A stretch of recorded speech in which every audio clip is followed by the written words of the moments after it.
দক্ষিণ চব্বিশ পরগনার গঙ্গাধরপুরে সকাল থেকেই রেল অবরোধ করে বিক্ষোভ দেখাচ্ছেন স্থানীয় বাসিন্দারা।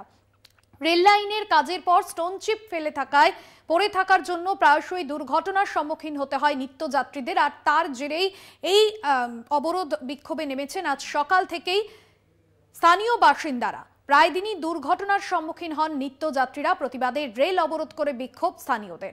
মানুষ প্রধান প্রতিনিধি রয়েছেন ফোন লাইনে। মানুষ, কি অভিযোগ আনছেন নিত্যযাত্রীরা? দেখো, নিত্যযাত্রীদের দীর্ঘদিন ধরে অভিযোগ যে এই যে গঙ্গাধরপুর রোডে যে রয়েছে রেল গেটে যে পারাপারের সময় নিত্যদিন যে দুর্ঘটনার খবরে পড়তে হচ্ছে অ্যাম্বুলেন্স সহ নিত্যযাত্রীদের। কোথাও হচ্ছে গাড়ি উল্টে যাচ্ছে, এমনকি অভিযোগগুলো আসছে এই দীর্ঘদিন ধরে, কিন্তু হচ্ছে রেল আধিকারিকদের জানিয়ে কোনো সুরাহা না মিলতে আজ তারা বিক্ষোভ দেখায়। এরপরে ঘটনায় বিক্ষোভের খবর পেয়ে হারুট কোস্টাল থানার পুলিশ ও কাকদ্বীপ থানার পুলিশ এসে পৌঁছায়। পরিস্থিতি নিয়ন্ত্রণে আনার চেষ্টা করছে। তবুও এই যে যাত্রীদের অভিযোগ যে এই যে রেল গেট রয়েছে, রেল গেটের যে রেল পারাপারের জন্য যে পাত্রা করা আছে, পাত্রা এতটাই উঁচু যে গাড়ি যখনই যায় তখনই উল্টে পড়ে যায়।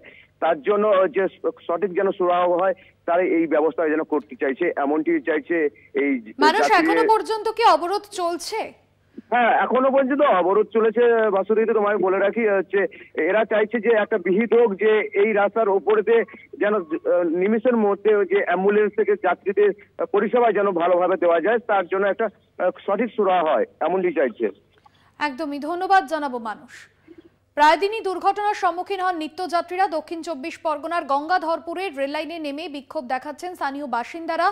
রেল অবরোধ করে বিক্ষোভ স্থানীয় বাসিন্দাদের। রেল লাইনের কাজের পর স্টোন চিপ পড়ে থাকার জন্য দুর্ঘটনার সম্মুখীন হতে হয় নিত্যযাত্রীদের। আর তারই প্রতিবাদে বিক্ষোভ দেখাচ্ছেন স্থানীয় বাসিন্দারা।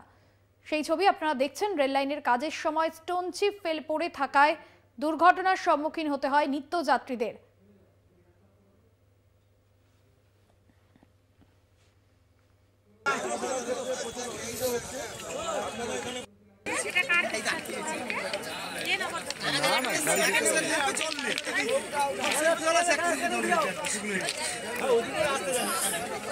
নিয়ে যাচ্ছি